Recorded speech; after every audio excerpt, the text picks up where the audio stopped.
इस आंदोलन में गांव-गांव से आए हुए महिला, नौजवान, किसान साथियों, कोई शौक नहीं है हमारे किसानों को तो आके इस कड़ाके की ठंड में, जब पूरा प्रदेश में येलो और ऑरेंज अलर्ट जारी है, आए और यहाँ बैठे। उन्हें शौक नहीं है, लेकिन उत्तर प्रदेश सरकार की जो नीतियां हैं, उत्तर प्रदेश सरकार ने जिस तरह की नीतियों को लागू करना शुरू किया है, उन नीतियों ने पूरे प्रदेश को ज्वालामुखी के दरवाजे पर खड़ा कर दिया है। अभी इस समय जो मेरे पास रिपोर्ट है, जानकारी है, प्रदेश में कम से कम 20 जगहों पर लोग धरने पर बैठे हैं, जहां उनका किसी न किसी नाम से, किसी न किसी बहाने उनसे जमीनें छीनी जा रही हैं। कहीं हवाई अड्डा के नाम पर है, कहीं बिजली घर बनाने के नाम पर है, कहीं सड़क के नाम पर है, कहीं नदियों की सफाई और नदियों के किनारे बसे हुए किसानों को जल परिवहन के नाम पर हजारों परिवारों को, मछुआरों को उजाड़ा जा रहा है। लेकिन उससे बड़ा खतरा आज पूरे प्रदेश में है, वो ये कि सरकार ने किसी तहखाने में रखे हुए कागज खोज लाए हैं। पता नहीं वो कागज किस जमाने में, किस तहखाने में पड़े हुए थे, और योगी जी के आने के तुरंत बाद बड़ी मेहनत से इन्होंने वो कागज खोजे हैं, और उस कागज में दिखा रहे हैं कि इस देश में, खासतौर से उत्तर प्रदेश में, कई हजार गरीब ऐसे लोग हैं जो भू माफिया हैं।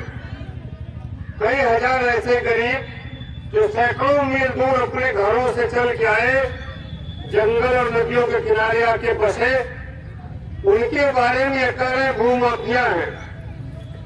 खास तौर से लखीमपुर को इन्होंने एक प्रयोग स्थल बना दिया है। अगर उत्तर प्रदेश में योगी की सरकार हिंदुत्व का प्रयोग स्थल बना रही है, हिंदू राज बनाने का प्रयोग भूमि है, तो लखीमपुर गरीबों के उजाड़ने की प्रयोग भूमि है। यहाँ गरीबों को, मेहनत करने वाले, कमजोर और पिछड़ी दलित जातियों के लोगों को उजाड़ने का एक बड़ा अभियान है, जिसमें उन्होंने उन गांवों को खास तौर से लिया है जिन गांवों में गरीब दूर से आके बसे।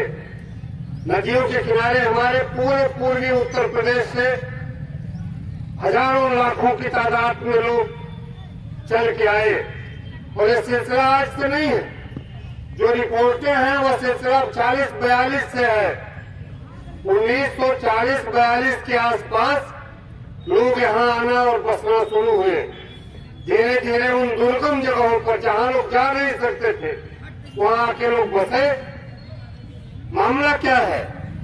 लखीमपुर का बड़ा इलाका ब्रिटिश सरकार के हाथ में नहीं था। यहाँ राजशाहियां थी और यहाँ उनका कानून चलता था। सबसे बड़ा स्टेट यहाँ ओवल स्टेट था, ओयल। और ओयल के लोग, जब जमींदारी उन्मूलन हुआ, उसके पहले इस राजशाही में, इस राज्य के बहुत सारे इलाकों में हजारों किसान आए, बस गए, रियाया के रूप में बस गए। उनको नजराना देते रहे, शुक्राना देते रहे, न जाने कितने तरह का टैक्स देते रहे, और उस टैक्स देते हुए उन्हें जमीन मिली, जमीन पर वो रहने लगे। जब राजशाही खत्म हुई, जब राजशाहियों का भारतीय राज्य में विलय हुआ, संघ में, जब भारतीय संघ में शामिल कर लिए गए, तो राजशाहियों का जमीन पर से अधिकार खत्म हो गया। उसी समय चाहिए था इस सरकार को कि वो राजशाहियों के बीच में जितने किसान आके बसे हैं, रह रहे हैं, उन्हें उनका मालिकाना दिया जाए। दिया भी गया। कई ऐसे गांव है, नारंग है, आपका मूड़ा बुजुर्ग है, लोग यहाँ रह रहे हैं, बसई है, जहां इन्हें कागज मिले, खतौनी में नाम दर्ज है, बच्चे हुए हैं, लोगों ने पैसे दिए उनको, और इन जमीनों को उन किसानों ने जंगल से आज सबसे उत्तर प्रदेश के सबसे खूबसूरत मिट्टी में बदल दिया। अब इस जमीन को देख करके, लहलहाती हुई गन्ने की फसल को देख के, परवल की खेती देख के बड़े कारपोरेट घरानों की जेब में पानी आ गया। उन्होंने देखा ये ड्रोन सर्वे हो रहा है, ड्रोन से पूरे प्रदेश में, पूरे देश में 1-1 इंच जमीन का सर्वे हो रहा है। ये सर्वे किसके लिए है? कई बंदोबस्त हुए हैं। शायद ही इस देश में कोई ऐसी जमीन हो जिस पर कोई कागज में दर्ज न हो, जो कहीं न कहीं भूलेख में दर्ज न हो, लेकिन ये ड्रोन से जो सर्वे हो रहा है ये सिर्फ इसलिए कि अडानी अंबानी जैसी कंपनियों को कहाँ की जमीन चाहिए, कहाँ ऐसी उपजाऊ जमीन है जिस जमीन को किसी बहाने छीन कर उनको दिया जाए। तो उस ड्रोन सर्वे के द्वारा वो सारी रिपोर्ट बड़ी कंपनियों के पास जा रही है। ये ड्रोन सरकार के नहीं है, ये किसी न किसी कंपनी के द्वारा ये ड्रोन हायर किए गए, किराए पर लिए गए, और ये सारा डाटा, सारा जो कागजात हैं, ये कंपनियों, देसी विदेशी कंपनियों के पास जा रहे हैं। और आने वाले समय में जो लोग समझते हैं वो बच जाएंगे। अभी तो ये बहाना बनाया गया कि जंगल पर लोग बसे हैं, ये नदी के किनारे बसे हैं, ग्राम समाज पर बसे हैं। कल ये बहाना की जगह पर ये होगा कि हमें जमीन चाहिए, खाली करो। हमने यह दुधवा के आसपास, मैलानी के आसपास जो भारत संरक्षण जो बनाए हैं, इसके अगल बगल के बड़े इलाके को खाली करो, क्योंकि ये जमीनें गन्ने की मिलों के लिए, आधुनिक खेती के लिए, नए नए तरह के जो मांग है दुनिया की बाजार में, दुनिया के बाजार में गेहूं की मांग नहीं है, चीनी की मांग नहीं है, दुनिया में मांग इस समय मोटे अनाज की है, फलों का है, सूखे और हरे फलों का है, पके फलों की मांग है दुनिया के बाजार में। इसलिए किसानों से उनकी फसलें जो वो बो रहे हैं उससे छीना जाएगा, उनसे लिया जाएगा और उन कंपनियों को दिया जाएगा, और धीरे धीरे सारी चीजें निजी कंपनियों के हाथ में जाएंगी।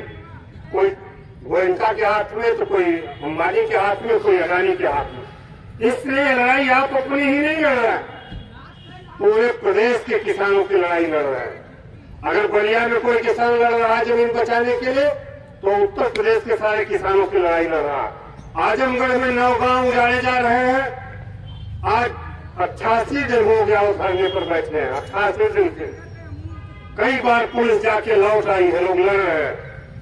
इसी तरह से कल कानपुर में एक थर्मल पावर है, उसके किसानों ने थर्मल पावर रोक दिया है। ये मुआवजे के लालच देते हैं, अच्छा पैसा देने का नाटक करते हैं। जो ही कंपनियां आ जाती हैं तो ही वो बंद हो जाता है, देना बंद कर देते हैं। इसलिए हमारी किसान महासभा संयुक्त किसान मोर्चे के साथ जुड़ी है। हमने संयुक्त किसान मोर्चे के आंदोलन में दिल्ली के तीनों बॉर्डर पर महासभा डटी रही।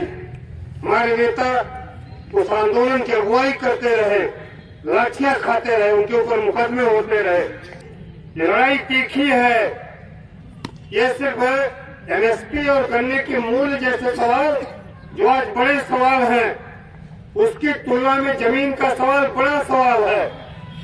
जमीन का सवाल जिंदगी मौत का सवाल है। इसलिए हम कह रहे हैं कि जो यहाँ बसे हैं, चाहे जहां से आए हो, पंजाब के विस्थापित हो, पूर्वी उत्तर प्रदेश के गरीब मजदूर हो, कहीं से आकर के इस इलाके में बसे हैं, अगर उनके उछाड़ने की कोशिश होगी तो महासभा अंत तक रहेगी।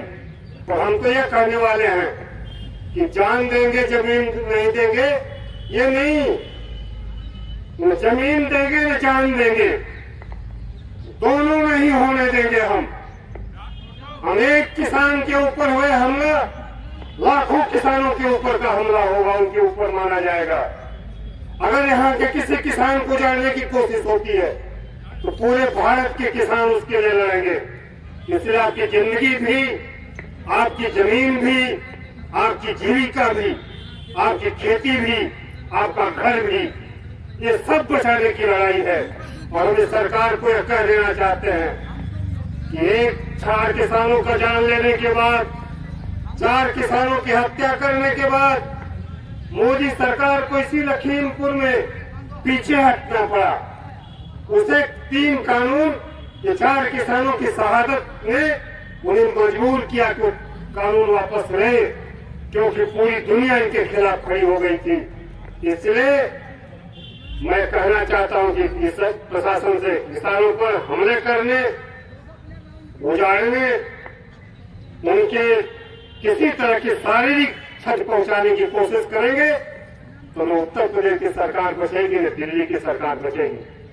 कोई सरकार नहीं बचेगी।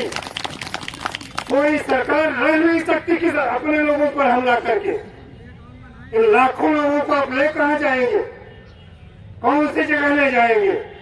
इसलिए आज इतना ही कहते हुए कि न जमीन देंगे न जान देंगे, अपनी जीविका और घर की रक्षा के लिए हम अंतिम दम तक सत्याग्रह करते हुए लड़ेंगे, जीतेंगे। इसी के साथ मैं आज अभी आपको धन्यवाद देता हूं। आप लोग जोरदार नारा लगाइए, इनकलाब जिंदाबाद, इनकलाब जिंदाबाद।